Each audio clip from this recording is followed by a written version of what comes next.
నమస్తే. కిరణ్ టీవీ భక్తి ప్రేక్షకులకి స్వాగతం. ప్రస్తుతం మనతో పాటు ఉన్నారు ప్రముఖ ఆధ్యాత్మికవేత్త, జ్యోతిష, వాస్తు నిపుణులు, లలిత అమ్మవారి ఉపాసకులు నానాజీ పట్నాయక్ గారు. నమస్కారం గురుగారు. శ్రీమాత్రే నమః. గురుగారు, ఇప్పుడు మనం రకరకాల కష్టాలు పడుతూ ఉంటారు. చాలా మంది ఏంటంటే ముఖ్యంగా అమ్మవారి ఆరాధన చేస్తూ ఉన్నా కూడా కొంచెం ఈ మధ్యన తంత్ర విద్యకి అట్రాక్ట్ అవుతున్నారు. సో అంటే మన సమస్యకి త్వరగా పరిష్కారం వస్తుందా అన్న ఆలోచన కలుగుతుంది అందరికీను. సో మీరు దానికి పరిష్కారంగా మనకి అంటే ఎలాంటి సమస్యకైనా కూడా, అంటే ఆరోగ్యం కోసమైనా, లేకపోతే ఐశ్వర్యం కోసమైనా, లేకపోతే విద్య కోసమైనా, ఇలా రకరకాల సమస్యలకి మీరు లలితా సహస్రనామాలకి తంత్రం జోడించి మనకు పరిష్కారం అనేది తెలియజేస్తున్నారు. సో అందులో భాగంగా ఇప్పుడు మనం 11వ ఎపిసోడ్లో ఉన్నాం గురుగారు. సో ఇప్పటిదాకా ముందు ఎపిసోడ్స్ కనుక మీరు చూడకపోతే డిస్క్రిప్షన్లో లింక్ ఇస్తాము, తప్పకుండా చూడండి. ఇప్పుడు 11వ ఎపిసోడ్లో ఏ సమస్యకి పరిష్కారం చెప్తున్నారు గురుగారు? తప్పకుండా అండి. మీరు ఒక మాట అన్నారు, తంత్ర విద్యకి అట్రాక్ట్ అవుతున్నారని. అట్రాక్ట్ అవడం అనేది పని జరుగుతుంది కాబట్టి అట్రాక్ట్ అవుతున్నారు. ఎందుకంటే మీరు ఎగ్జాంపుల్, మీరు ఒక పెన్ను పేపర్ తీసుకొని దాన్ని రాయండి.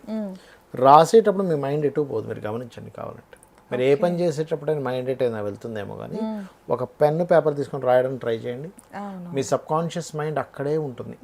అవును, లింక్ అప్ అయి ఉంటుంది. ఎందుకంటే ప్రతి అక్షరం రాయాలిగా. అవును. అలాగే తంత్రంలో ఉన్నటువంటిది ఏంటంటే, మీరు ఒక వస్తువుతో చేస్తారు ఒక పనిని. తాంత్రిక సంబంధించిన విషయాల్లో కూడా ఏం చేస్తారంటే వాళ్ళు రకరకాల పదార్థాలతో ఆ తంత్రాన్ని చేస్తూ ఉంటారు. తంత్రం అంటే అదేదో క్షుద్రం అని కాదు. క్షుద్రం ఇస్ డిఫరెంట్. భూత ప్రేత పిశాచాలు, క్షుద్రం అవన్నీ వేరు. తంత్రం అంటే ఏంటంటే మనం ఏ పదార్థంతో అమ్మవారిని సేవిస్తున్నాము, ఏ పదార్థంతో చేస్తున్నాం, అంతే. పదార్థం పెట్టి చేసేదాన్ని తంత్రం అంటారు, అంతేగాని మరొకటి ఏం కాదు ఇక్కడ. అంటే పుష్పాలు కానీ, కుంకుమ కానీ, లేకపోతే పసుపు కానీ, గంధం కానీ. ఇప్పుడు పంచోపచారం ఉంది, పంచోపచారం పూజ చేస్తాము. పంచోపచారం అంటే ఏమిటి? ముందు పుష్పాలు పెడతాం, గంధం పెడతాం. ఓం లం పృథ్వీ తత్వాత్మనే గంధం పరికల్పయామి అంటాం. ఓం హం ఆకాశ తత్వాత్మనే అంటే పంచభూతాలని ఆకాశానికి మన పుష్పంగాను, గంధం అంటే భూమికి, గంధం అంటే సువాసనకి గంధంగాను, అలాగే ఆకాశ వాయుతత్వానికి ధూపంగా మన అగరబత్తి వెలిగిస్తాం. రం తేజోతత్వాత్మనే దీపం వెలిగిస్తాం, నైవేద్యం పెడతాం, పంచోపచారం చేస్తాం. అలాగే ఇక్కడ ఇవాళ మనం చెప్పుకోబోయేటువంటిది ఏంటంటే, చాలామందికి ఉన్నటువంటి కోరిక గృహము, ఓన్ హౌస్ కావాలి. అది చిన్నదా పెద్దదా, చిన్న గుడి చేసుకుంటాడా, ఓ 50 గజాల్లో, లేకపోతే ఒక 1000 గజాల్లోనో, ఒక ఎకరంలో ఇల్లు కట్టుకుంటాడో, వాళ్ళ స్తోమతని బట్టి వాళ్ళకంటూ ఒక డిజైర్ ఉంటుంది. ఒక సొంత ఇల్లు ఒక ఎమోషన్ ప్రతి ఒక్కరికి కూడా. అది ఎంత ఎమోషన్ అంటే, నేను ఇల్లు కట్టేసుకోవాలి, నాకు ఒక మంచి గృహం కావాలనేటువంటిది ఒక ఎమోషన్ కదా. అలా ఎవరికైనా స్వగృహం కావాలి అంటే వాళ్ళ యొక్క జన్మజాతకంలో 4వ స్థానం బాగుంటేనే అవుతుంది. మేము జ్యోతిషాస్త్రంలో ఫస్ట్ మనం చూడాల్సింది ఏమిటంటే, ఆ వ్యక్తి గృహం కోసం వెతుకులాడుతున్నాడు కానీ ఎందుకు రావట్లేదు. ఒకటి, అతని జాతకంలో ఆయన గృహాన్ని తీసుకున్నప్పుడు ఆయనకి డౌన్ఫాల్ వస్తుందని ఉంటే కూడా మీకు తొందరగా దొరకదు. అలాంటప్పుడు ఏం చెప్తాం, బాబు నీ పేరు మీద వద్దు, నీ భార్య పేరు మీద, పిల్లల పేర్ల మీద. కొంతమందికి భార్య భర్తలు పడదామా, నేను భార్య పేరు మీద కొనండి అంటాడు. అలాంటప్పుడు చక్కగా పిల్లల పేరు మీద కొనుక్కోవచ్చు. సంతానం పేరు నెక్స్ట్ లేదు వాళ్ళకేగా. లేదు భార్యతో బాగుంది, చక్కగా వాళ్ళిద్దరి మధ్య సఖ్యత బాగుంది, సరే కొనుక్కో, తప్పే ఉంది. ఎవరి పేరు మీద కొనుక్కున్నా ఉండేది వాళ్ళే కదా, ఆ ఫ్యామిలీ ఉంటారు కదా, ఇంటి ఎటు పోరు కదా. కానీ వాళ్ళ జాతకంలో కనుక 4th హౌస్ బాగోకపోతే అస్సలు కొనకూడదు. కానీ కొన్నిసార్లు ఏమవుతుందంటే 4th హౌస్ బాగుంటుంది కానీ ఆలస్యంగా రావడం గృహం, లేకపోతే ఆటంకాలతో ఉండడం. అంటే 4th లార్డ్ 4వ అధిపతి, గృహానికి వాహనానికి కారకుడు. 4th లార్డ్ పాడైతే నాట్ ఓన్లీ గృహం స్థలం అనే కదా, వాహనం కూడా వాళ్ళ పేరు మీద ఉండకూడదు. కారకుడు ఎప్పుడూ కూడా కొంచెం ఆటంకాలతో ఉన్నప్పుడు అప్పుడు మనం రెమెడీ చేస్తే సక్సెస్ అవుతుంది. ఎప్పుడు కూడా వాళ్ళ పేరు మీద లేనప్పుడు వాళ్ళ పేరు మీద కొనాలని ఆలోచన కూడా చేయకూడదు.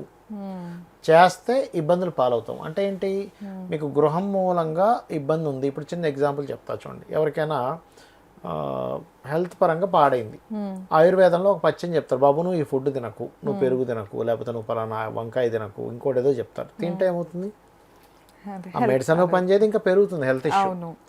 అలాగే జన్మజాతకంలో ఏదైతే అవయోగాన్ని ఇస్తుందో, ఫలానా భావము అంటే ఒక గృహం తీసుకోవడమో వాహనం తీసుకోవడమో, ఆ జోలికి వెళ్ళినప్పుడు వీళ్ళకి ఎఫెక్ట్ అనేది స్టార్ట్ అవుతుంది. ఓకే.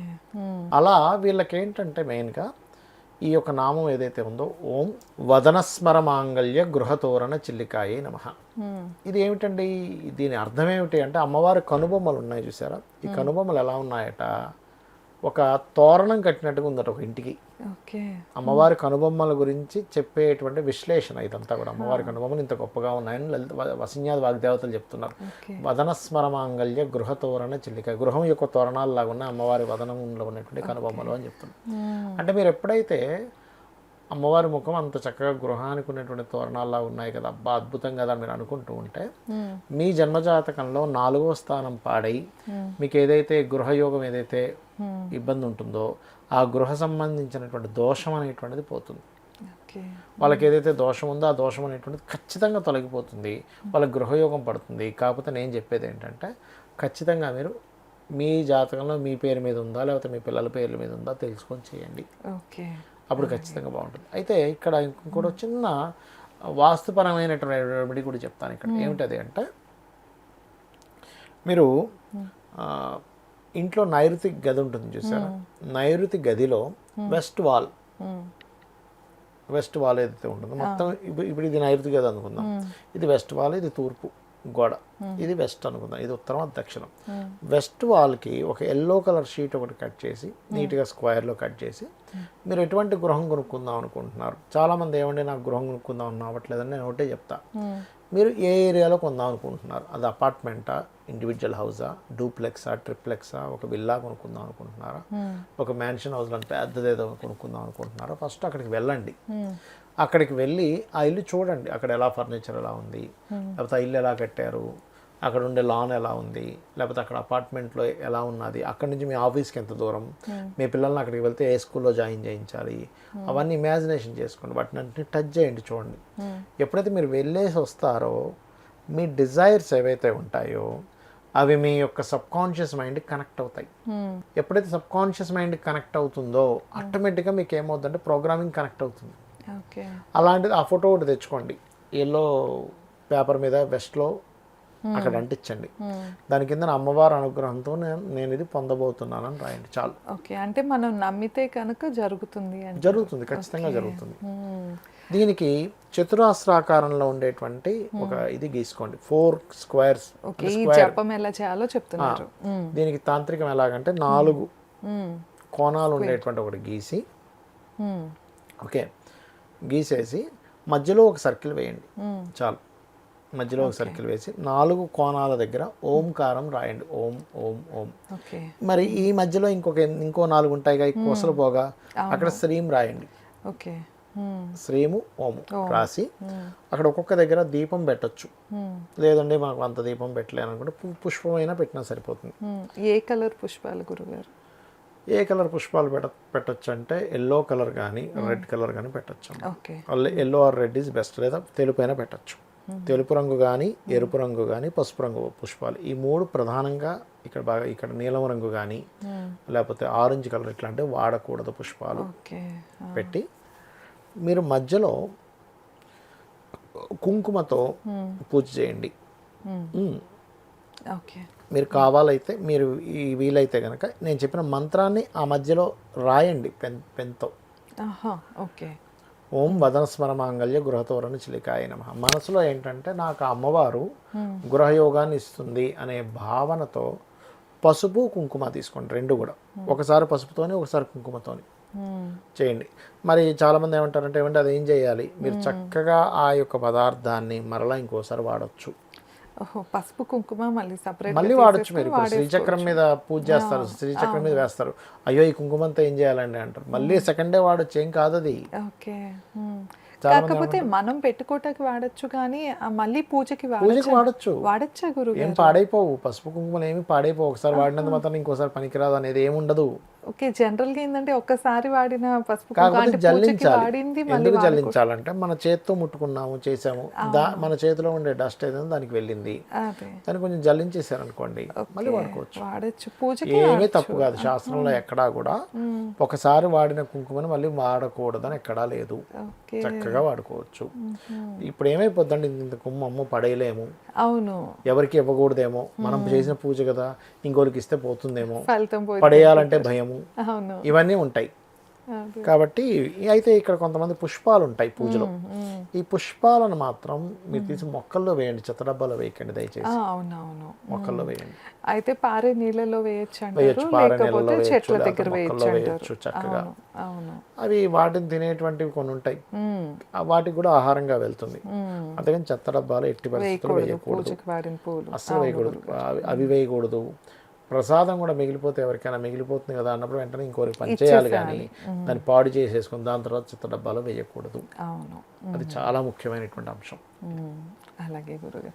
దీనికి బలి ఏమైనా ఉంటుందా గురుగారు? మంచి ప్రశ్న వేశారు. ఇక్కడ ఏంటంటే ప్రతిసారి మనం వస్తువే బలిగా ఇవ్వాలనేది ఏమీ లేదు, గుర్తుపెట్టుకోండి. మీలో ఉన్నటువంటి ఆలోచన విధానంలో మార్పు రావాలి. ఇప్పుడు సొసైటీలో ఎలా ఉంది, ఎవడో ఏదో కొనుక్కున్నాడు వాడు కొనేసుకున్నాడా అని ఒక ఈర్ష్య ద్వేషాలు ఉంటున్నాయి, అవి వదిలేయాలి. బలంటే ఎంతసేపు వస్తువే పెట్టాలని రూల్ ఏం లేదు, అదొకటి వదిలేయాలి. వీలైతే అరటి పండుని కానీ దానిమ్మ పండుని కానీ బలిగా సమర్పిస్తే మంచిది, వస్తు రూపంలో అయితే. అదే అంటే ఇంకా అది ఎప్పుడు తినకూడదని కాదు, బలిచ్చే దాన్ని తినకూడదు ఉండదు. అది వేరే. గురువు మంత్రం తీసుకునేటప్పుడు గురువుకి వదిలేస్తాం, అది కాశీకి వెళ్ళినప్పుడు వదిలేయడం. ఇదేంటంటే ఆ పదార్థాన్ని ఇస్తున్నాం మనం అక్కడ. ఆ పదార్థాన్ని బలిమంత్రం ఉంటుంది దానికి, ఇలా వేసుకొని ఈ బలిమంత్రం చదివేసి ఇచ్చేస్తారు. దాన్ని బయట ఏ ఆవులకో వాటికో తినిపిస్తారు. వీళ్ళు తినరు, బలికి ఇచ్చినటువంటి దాన్ని మనం తినకూడదు మళ్ళీ. అంటే ప్రసాదంలా తీసుకోకూడదు. బలి ఎందుకు ఇస్తారంటే ఇతర ప్రాణులకి కూడా నీ వలన ఆహారం అందాలి. నువ్వు తినే ప్రసాదం వేరు, బలి వేరు, అలా. ఓకే గురుగారు. ఎంతసేపు చేయాలంటారు ఈ జపం అనేది? ఎప్పుడు కూడా మినిమం నేను 40 minutes చేయండి అని చెప్తాను. 2 పూట్లనా ఒక్క పూట చాలా? మీరు ఎంత ఎక్కువసేపు చేస్తే అంత మంచి. 40 రోజులైనా గురుగారు? ఒక అబ్బాయి పుస్తకం చదువు ఎంతసేపు చదువుకోవాలంటే నువ్వు ఎంతసేపు చదువుతా అంత మంచిదిరా అంటాం. నేను ఒక పూట చదవనా 2 పూట చదవనా అంటే నువ్వు 2 పూటలు చదివితే నువ్వు ఇంకా బాగా మార్కులు వస్తాయి. అంతే కదా. నువ్వు ఎంత బాగా నడుస్తే అంత తొందరగా నువ్వు గమ్యాన్ని చేరుకుంటావు. నువ్వు ఒక రోజుకి ఒక అడుగు వేసావు అనుకో, తిరుపతి వెళ్ళడానికి జీవితం సరిపోతుంది. ఫ్లైట్లో వెళ్ళిపోతే అట్లా అనమాట. 40 రోజుల గురుగారు? 40 రోజులు. ఓకేనండి. సో విన్నారు కదా, గృహయోగం కోసం గురుగారు ఎంతో చక్కటి పరిష్కారాన్ని తెలియజేశారు. మనం చాలా ఈజీగా మన ఇంట్లోనే చేసుకోవచ్చండి. ఇదేనండి ఇవాళ వీడియో. ఇంకా మీకు ఎలాంటి సమస్య ఉన్నా, ఏమైనా క్వశ్చన్స్ ఉన్నా కూడా కింద కామెంట్ సెక్షన్లో తెలియజేస్తే దాని మీద కూడా తప్పకుండా వీడియో చేస్తాము. ధన్యవాదాలు. నమస్కారం గురుగారు. శ్రీమాత్రే నమః.